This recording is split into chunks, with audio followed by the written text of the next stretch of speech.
Next on Currents News, another Catholic institution vandalized. This time, graffiti scrawled on the grounds of a Queens school. A Catholic school, the latest target of vandalism in the Brooklyn diocese. Now the community is saying the statements left behind are simply not true.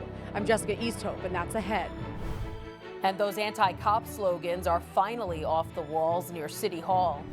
Dangerous driving caught on camera on the Lower East Side, and it's becoming all too common in the city during the pandemic. I'm Emily Drooby, that's ahead.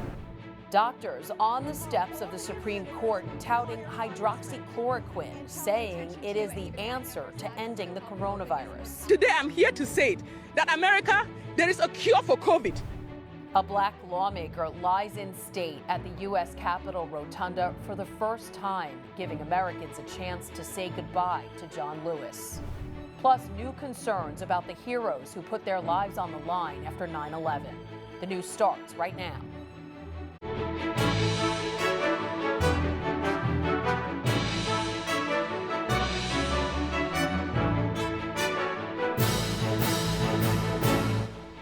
Good evening, I'm Christine Persichetti. It's happened again, a Catholic parish targeted by vandals, this time in Queens. Graffiti discovered outside of Our Lady of Grace School. Currents News' Jessica Easthope has reaction from Howard Beach. It says, "Get cops out of schools."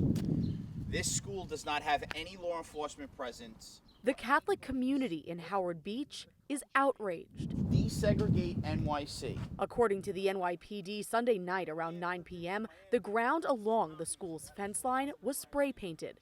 The graffiti read, "Most segregated schools in the country," and "Desegregate NYC." Similar graffiti was found around the block from the school reading, "Abolish NYPD."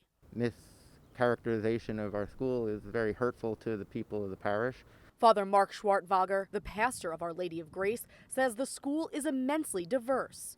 According to the Brooklyn Diocese, students of color make up half of the Catholic Academy. The words are still here. Parishioners of the church decided to clean the graffiti themselves with power washers and paint remover. Like the rest of the community, PJ Marcel was shocked to see the graffiti. He went there, and until the announcement the school was closing earlier this month, sent his 2 daughters to Our Lady of Grace. There's no better nurturing, loving, caring environment than to have a child attend a Catholic school. PJ says the school is full of diverse families who have one thing in common. They want their children to have a Catholic education. There is people from all walks of life attending these schools, attending these programs, getting an education. It's an attack on any religious institution. Father Mark says if he were to sit down with the people responsible for the vandalism, faith would motivate him to offer help. What are the policies that we can ask our politicians to advocate for? And then also our faith has maybe some of the answers to some of the hurt and difficulty that we're experiencing in our culture and our society. The police are investigating the incident and have been reviewing surveillance cameras from homes in the area. No arrests have been made. In Howard Beach, Jessica Easthope, Currents News. The cops are asking anyone with information on this incident to call Crime Stoppers at 800-577-TIPS. That's 800-577-TIPS. Speaking of graffiti, weeks after protesters defaced the David Dinkins Municipal Building in Lower Manhattan, it's finally been scrubbed clean. The anti-police graffiti was removed after the city broke up the Occupy City Hall encampment just days ago. New York City's Mayor Bill de Blasio had been under fire for his slow response in removing the graffiti while restoring the Black Lives Matter mural in front of Trump Tower immediately after it was damaged. Homeless encampments are a persistent problem in several neighborhoods across the city. Now Mayor de Blasio is saying it's the NYPD's job to dismantle them. De Blasio has said City Hall was successfully handling the camps, with the homeless people being offered shelter and other help. When asked about an encampment at Brooklyn's Prospect Park, the mayor said it's a police matter.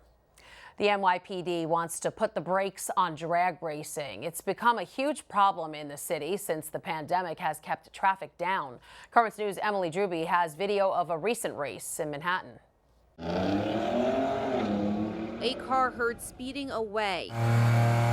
Another revving its engine as smoke billows around it. A massive crowd looks on and cheers. This was the scene in the Lower East Side Friday night, and it's becoming the norm. Didn't really seem too contained. Jordan Schaefer saw the whole thing. The street here had maybe like 1,000 people on it, and there was cars basically doing laps around. There's actually just like tons of people on the street and, not so much social distancing going on. Other eyewitnesses say around 10:30 p.m. over 25 cars parked in the bus lane and crosswalk on First Avenue between St. Mark's Place and 9th Street. The cars performed various dangerous acts just feet away from hundreds of pedestrians who had gathered to watch. Cops eventually cleared the area. This area, which is full of bars and restaurants, has become known as one of the busiest in New York City for foot traffic during the pandemic. For that reason, Rita BARRAVECCHIO calls the driver's actions highly dangerous. One small mistake, and it could cost the lives of many. The Catholic woman has been fighting to make New York City streets safer after losing her niece, Madeline Sershin. A car struck and killed the 17-year-old while she was using a crosswalk. That's why BARRAVECCHIO joined Families for Safe Streets. Very disturbing videos during such a crazy time, scary time, that people are making these decisions to be so reckless. This isn't an isolated incident. Drag racing complaints to 311 have skyrocketed during the pandemic. The city has recorded over 400 since March, 4 times the amount from last year. Complaints have come in from all over, especially the Lower East Side. Speeding in general has also increased. Manhattan saw the largest jump in daily speed camera violations, up 149%. Over 30 cameras reported tripling their daily tickets during the pandemic. Police have been targeting dangerous drivers, posting warnings on their social media accounts, while BARRAVECCHIO is saying drivers need to think about the potentially devastating consequences of their actions. Pedestrians struck by vehicles traveling 25 miles per hour are half as likely to die than if someone gets hit by a car traveling at 30 miles per hour. And these drag racers aren't traveling 30 miles per hour. In the Lower East Side, Emily Drooby, Current News. Police in Portland also have their hands full after another night of violent protests there, and now the Archbishop has a word of advice. Federal law enforcement agents were sent to the city last week, and there have been tense standoffs between them and protesters. Portland's Archbishop Alexander Sample is urging an end to the violence and a return to a campaign for racial justice, telling protesters to stay focused on the issue. Meanwhile, Attorney General William Barr spent the day defending the actions of federal law enforcement and condemning what he called rioters. The AG testified in front of a House Judiciary Committee about the violence taking place in cities, including Portland, and specifically spoke about an incident where an apparent Molotov cocktail was thrown at a federal courthouse there. Since when is it okay to try to burn down a federal court? If someone went down the street to the Prettyman Court here, that beautiful courthouse we have right at the bottom of the hill, and started breaking windows and firing industrial-grade fireworks in to start a fire, throw kerosene balloons in and start fires in the court, is that okay? Is that okay now? No, the U.S. Marshals have a duty to stop that and defend the courthouse, and that's what we are doing in Portland. Barr says the protesters in Portland have responded inappropriately to George Floyd's death at the hands of police, which is why the protests began in the first place. The public had another chance to pay their respects to the late Congressman John Lewis today. Crowds of people have been making their way to the Capitol, where the civil rights hero lies in state. The viewing was moved outside so people could honor Lewis safely. He's the first black lawmaker to lie in state at the U.S. Capitol Rotunda. Tomorrow, Lewis will lie in state in Georgia's Capitol Rotunda before his funeral in Atlanta on Thursday. Lewis died of pancreatic cancer at the age of 80. That's a cancer that is common among 9/11 first responders. But now, 2 new studies show cancer is not the only thing attacking these heroes. Researchers at Stony Brook University say those who spent weeks digging through the rubble of the Twin Towers are at a higher risk of dementia. Their exposure to ground zero toxins apparently caused a dangerous thinning of the gray matter in the brain and changes in their blood proteins, which is consistent with Alzheimer's. There's a lot more news headed your way. A group of doctors say they know how to cure coronavirus, but the video of them talking about it was pulled from social media. Plus, Another step toward a coronavirus vaccine, how this woman from Georgia is helping. And the virus is causing all sorts of headaches in the world of professional sports. We'll explain. Stay with us. Now you can help us put your faith in the news. The next time you capture a newsworthy event, send us your pictures or video. It's easy. Go to netny.tv/send us, and you may see your submission on Currents News.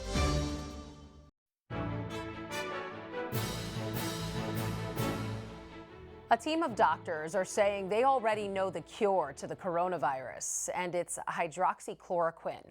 Calling themselves America's frontline doctors, they made that declaration at a news conference on the steps of the Supreme Court. Dr. STELLA IMMANUEL from Houston believes the drug is a lifesaver, and doctors are choosing not to use it because of politics. She calls that unethical. I'm not going to let Americans die. And if this is the mountain, if this is the hill where I get nailed on, I will get nailed on it. I don't care. You can report me to the board, you can kill me, you can do whatever, but I'm not going to let Americans die. And today I'm here to say it, that America, there is a cure for COVID. All this foolishness does not need to happen. There is a cure for COVID. There is a cure for COVID. It's called hydroxychloroquine, it's called zinc, it's called Zithromax. Dr. Emmanuel, who went to medical school in Nigeria, is also saying she's had a lot of personal experience treating COVID patients with those drugs. I have personally treated over 350 patients with COVID. Patients that have diabetes, patients that have high blood pressure, patients that have asthma, old people. I think my oldest patient is 92, 87-year-olds.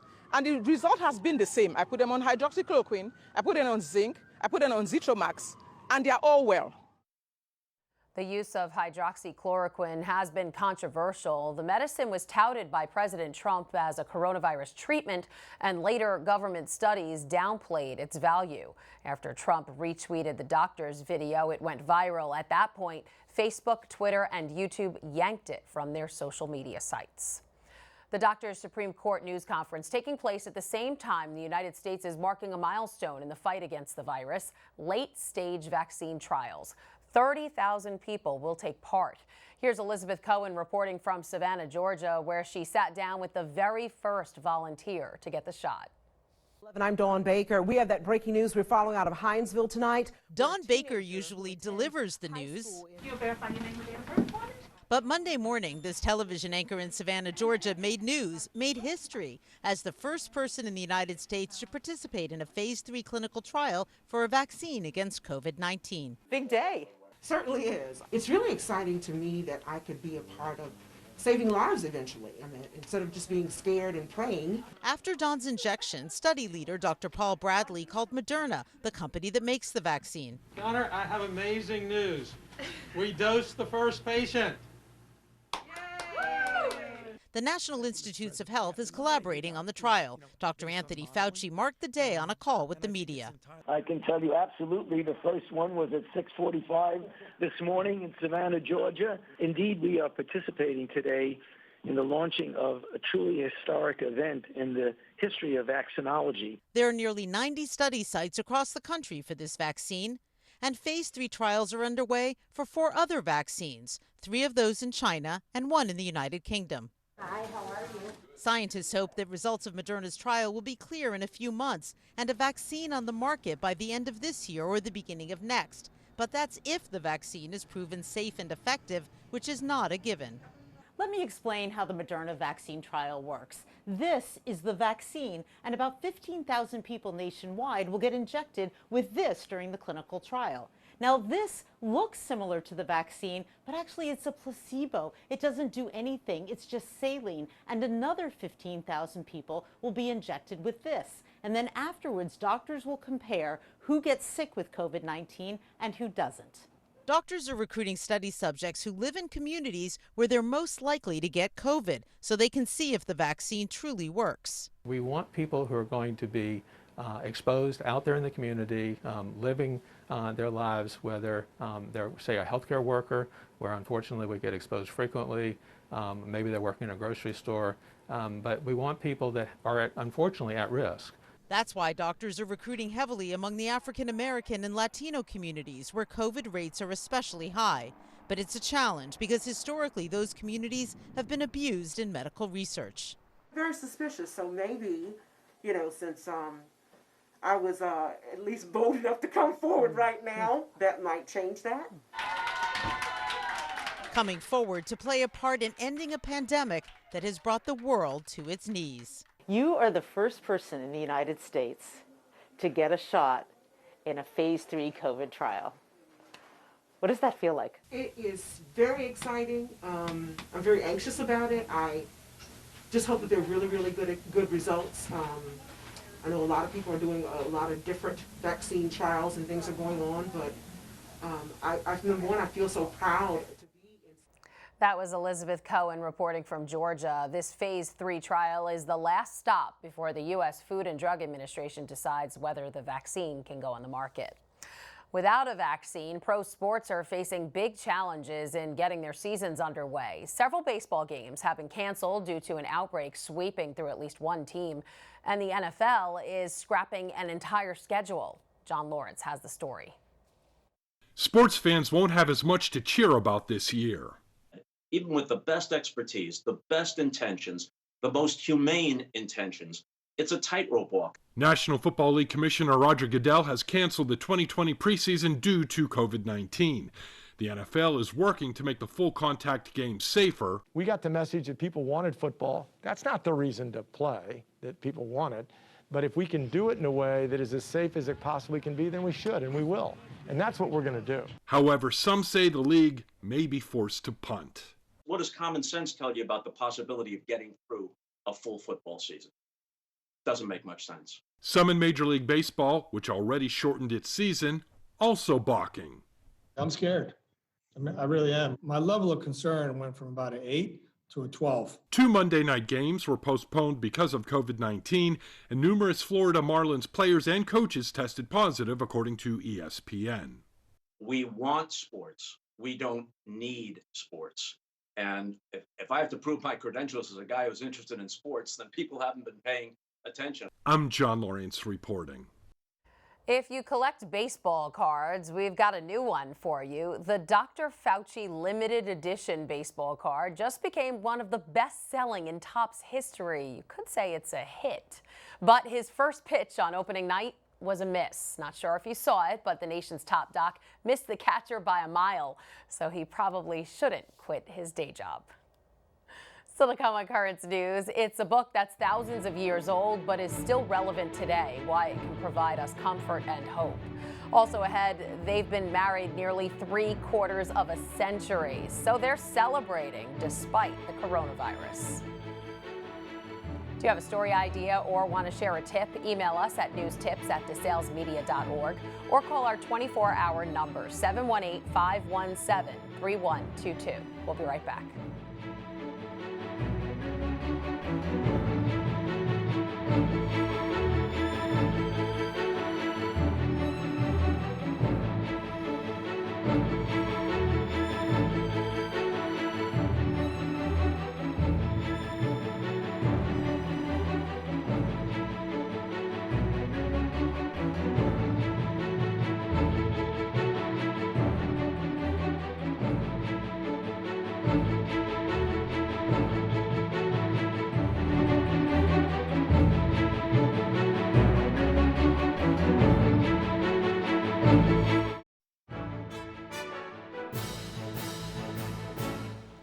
As Catholics, we know prayer can offer a sense of comfort. Now, as we live in this time of uncertainty, there's a push for you to pick up a good book, the Holy Scriptures, to help you get by. Melissa Butts has the story.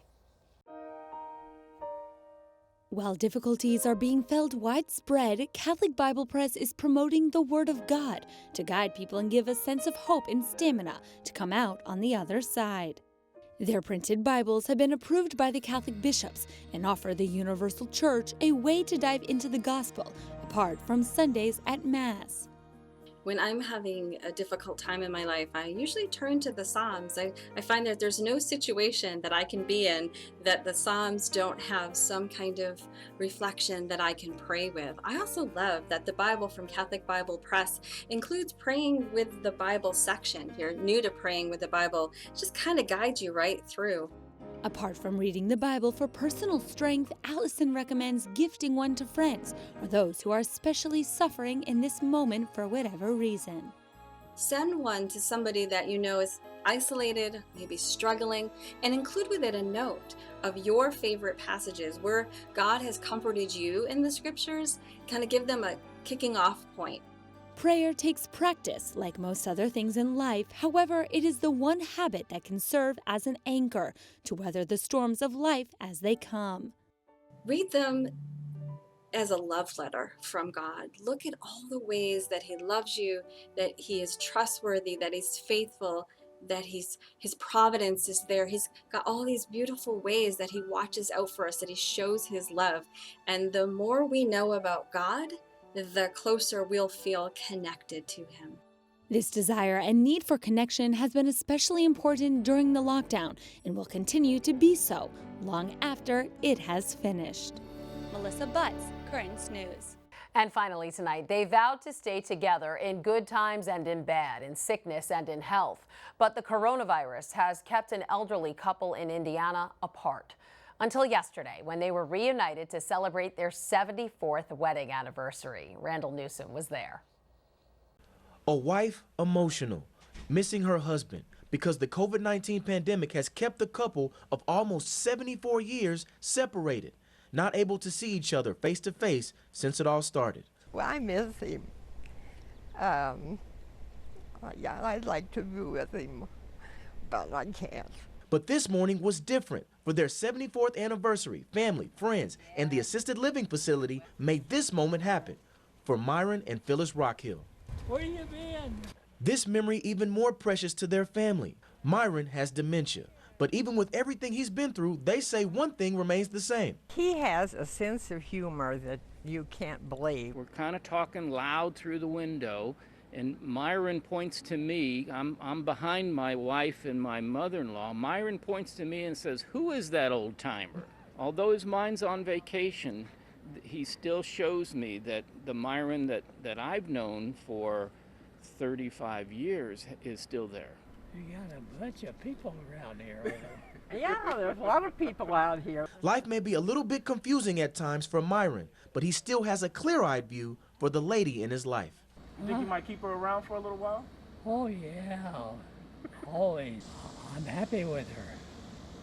She's a good one. After 7 decades, they still light each other up. He is my life and my love. Their story, an example. They just seize what moment they have left with each other. Love is possible. Eternal love is possible. You know, it's one thing to talk about what love looks like, Randall, but they have shown it for us. COVID-19 may have taken some things away. What do we do now? What do we do now? I'd like to kiss you, but I can't. Meanwhile, they'll just capture and soak up this moment, a memory that can't be erased.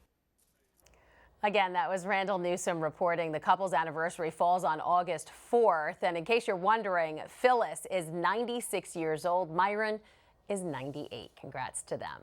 And that is Currents News. I'm Christine Persichetti. Thank you for joining us because we are putting your faith in the news. Hope to see you again next time.